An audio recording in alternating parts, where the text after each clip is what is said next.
Hey guys, I want to do this interesting video because I've been thinking a lot. I mean, the year of 2015 is coming to a close, and a lot of interesting movies are coming out in 2016. I mean, we have Deadpool, we have Suicide Squad, we have Batman vs Superman, we have Captain America: Civil War, we have the new Japanese Godzilla movie coming out. Hoping a trailer for that comes out very soon. As you know, that's what I'm really looking forward to the most, and probably so much more that I haven't even heard of yet. And even December has some very good movies coming up. Krampus, I really want to see. Of course, Star Wars. There's a Hateful Eight. There's a whole lot coming out in this last month that looks really good. And there's still a whole lot of movies right now and that came out early this year that I still have yet to see. Like, I still have yet to see Spectre, although it looks really good. And a plethora of others, of course. And, shame on me because I work at a movie theater. I should technically be on the ball seeing these, but, school's been busy, but it is coming to its end, so I should be doing a lot more movie viewing and catching up. However, so I just want to do my top 10 picks for 2015. Mind you, this would be not having seen all the movies of this year, but having seen a great majority of them. And I guess you could say, shamefully, the bigger ones. But yeah, this is my top 10 pick pre-December, and then at the end of the year when Star Wars is over, and all that stuff, I'll redo this list. But in fact, I wouldn't say that like this best. I'd just say this is my favorite / most memorable movies I've seen all year long.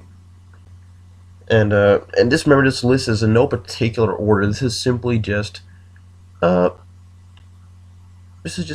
I liked the most, and but these are the movies that usually I end up seeing more than once.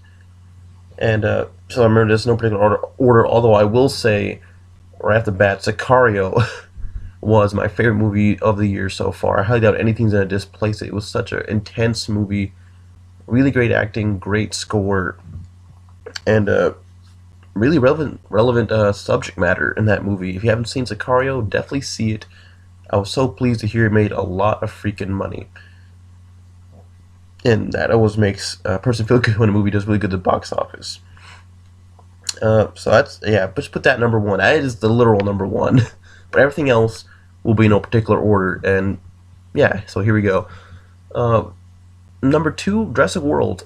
This definitely split a lot of the fans. Some people really hate this movie. Some people really love this movie. Some think it's complete trash. Some think it was just amazing.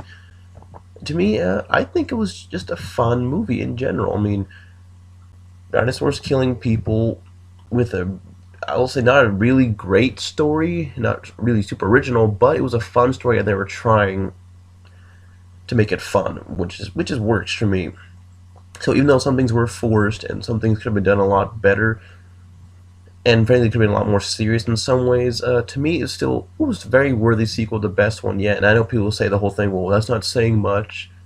Yeah, it's not saying much, but still, to me, it's not barely above the past sequels. It's a lot higher above them in a lot of freaking ways.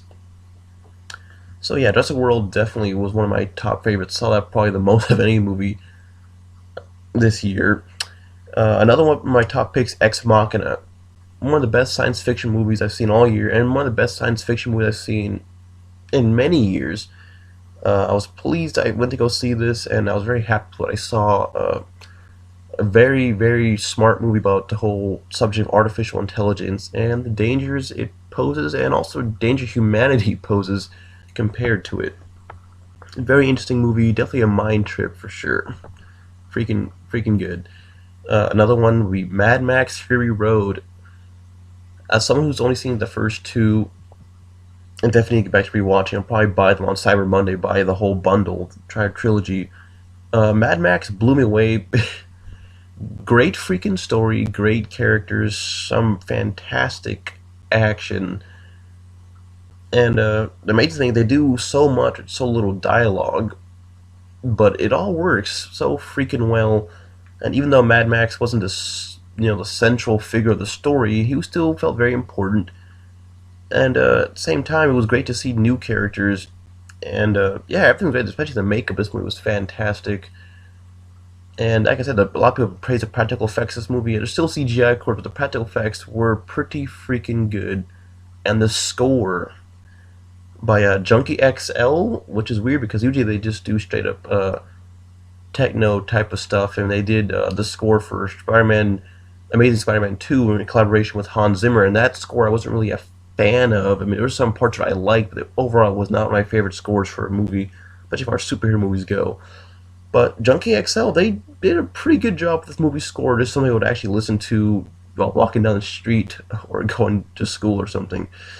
They're pretty freaking good. Uh, Another one of my favorites was Crimson Peak. Guillermo del Toro never fails me, and once again he shines here. This is a pretty good horror, gothic horror movie. Definitely had the feel of his older movies. Beautiful to look at. Had a pretty good mystery to it, murder mystery type of thing, and while somewhat, I won't say super original in all its aspects, it still started pretty good. It scared me. It had some pretty good visuals, and the score was fantastic. And of course, the acting was brilliant. Tom Hiddleston keeps winning me over anything he does. Yeah, Crimson Peak was freaking awesome. Another one of my top picks would be Ant Man. After the, I'm just being honest here, the grievous letdown that I felt Age of Ultron was. Although I feel like if I watched it again, it may not be as disappointing, but I definitely still would never give it above a 6 out of 10. Ant Man was a pretty solid movie. I actually liked it quite a bit. And yeah, I liked it a lot more than Age of Ultron. They kept the comedy action balanced out to where it didn't feel like the comedy was overbearing or just too outlandish. The characters were really likable. Had some fun action scenes, most definitely. And yeah, a lot of great casting choices. It's freaking good. It's freaking good. I loved it. That's one of my favorite Marvel movies. And for a long time I avoided it because I didn't want to be on the whole Ant Man ship. But it actually is a good movie. No shame in it. Another of my top picks, Black Mass. Black Mass was freaking amazing, so amazing I had to see it twice.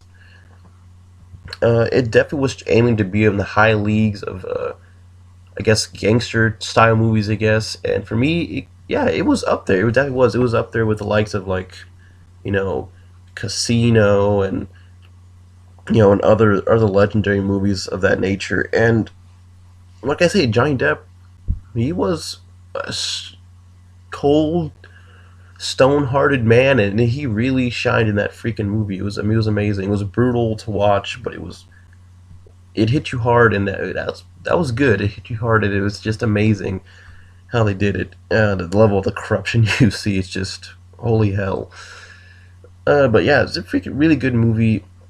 Johnny Depp did fantastically well, and everyone else did it awesome as well too, including Benedict Cumberbatch and a lot of other actors. Oh, which reminds me, his name escapes right now, but the guy who was in this, he was also in The Gift. Uh, Joel Edgerton, I believe, or Egerton, I'm not sure you say. I believe it was Joel Edgerton. He was also in The Gift, and Joel Edgerton was freaking good in this movie. He was freaking fantastic. Moving on to what do you know, The Gift. The Gift was one of I thought was gonna be some kind of crappy movie because a lot of shitty horror movies came out this year. Let's be honest here, and it's not really a horror movie; it's much more of a psychological thriller. This was a freaking amazing movie. It really caught you off guard, and once again, Joel Edgerton was he was I believe, yeah, he was the main character in it, and yeah, he was just wow. He really mind fucked you. That's all I can really say about it. He was freaking good. If you're clicking, just because I'm trying to look up the name of the other actor in the movie, Jason Bateman, and Rebecca Hall too, but Jason Bateman too. The clash between Jason Bateman and Joel Edgerton and The Gift was it was just whoa. It really blew me away. That's all I can say about it. It's a really fantastic movie. If you haven't seen it, go see The Gift. Another one would be Straight Out of Compton. Was freaking fantastic. One of the best biopics I've ever seen in my life. I've heard one friend actually in mine called the Dark Knight of music biopics, and I mean that's a hell of a thing to say. But yeah, it was, to me, it was pretty good. It engaged me all the way through, and yeah, I cried, I laughed, just about any emotional thing they hit me with. The acting was fantastic. The music, of course, was great. And I'm talking about the score itself, and of course the music from the actual group itself, NWA, and all the others that came after. Overall, musically, it was just a great experience, and it just felt great that we were honoring the people who built up this legacy. Yeah, definitely one of my top picks of the year. Shredder Compton was fantastic. And then for the number 10 slot, really, I'm fighting over two movies, Inside Out and Rogue Nation. Inside Out to me was a really good movie. Um, I'm really looking forward to seeing The Good Dinosaur because I think I might like The Good Dinosaur a little bit more. Inside Out was good. Some of the jokes are not as clever as I would have liked them to be, but emotionally speaking, the movie was very well done. Although I always hate the first few minutes because I just feel like Sadness was just kind of forcing her way into the plot. I was just like, what the fuck? And when I say that, I mean the fact that she would just come start touching shit. I'm just like, I don't know, I'm just that type of guy. I was like, the cynical asshole. I was like, well, no, no, Sadness, don't touch the fucking button. No one told you to press the fucking button. But overall, the story was pretty good. They made Sadness relevant, which is to me very important. The overall theme of the story was fantastic, and it's a pretty good Pixar movie. And Rogue Nation to me, because it was a sequel, yes, like I think the fourth or fifth sequel in that franchise, and it was very good that they started a very, very good story. They really shook up what they were up against, and it made it really entertaining. Tom Cruise does it again. It was just a very good freaking movie. All right, guys, those are my top, I guess, a top 10 or top 11 picks, however you want to look at it, for my favorite movies of the year of 2015. And like I said, the list will be adjusted. Of course, when Star Wars and Hateful Eight and Krampus are all watched. And it should be interesting. So let's see what happens, guys.